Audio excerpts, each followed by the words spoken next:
YS వివేక హత్య కేసులో సాక్షి రంగన్న మృతిని కూడా రాజకీయం చేస్తున్నారని అన్నారు మాజీ MLA Perni Nani. Case trial కి వెళ్లే సమయంలో సాక్షులను ఒక్కొక్కరుగా మరణించడం అనుమానాస్పదంగా ఉందని చెప్పారు మంత్రి నాదెండ్ల మనోహర్.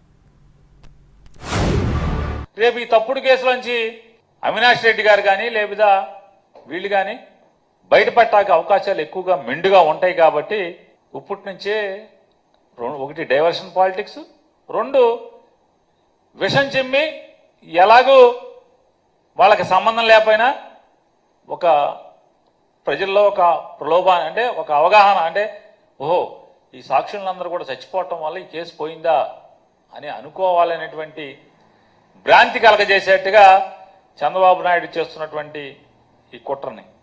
వివేకానంద రెడ్డి గారి హత్య తర్వాత ఎవరైతే కీ విట్నెసెస్ ఉన్నారో, ఎవరైతే కుటుంబంలో అంతర్గత విషయాలు తెలిసిన వ్యక్తులైతే ఉన్నారో వాళ్ళందరూ కూడా విచిత్రంగా చనిపోయారు.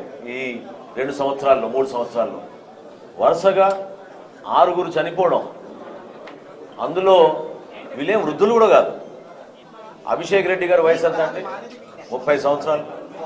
డ్రైవర్ ఆదినారాయణ ఏ విధంగా చనిపోయారో ఎవరికి తెలియదు. ట్రయల్కి వెళ్ళే సమయం ముందు కావాలని ఈ విధంగా విట్నెస్లందరినీ కూడా వీళ్ళు తొలగించుకుంటూ పోతున్నారు.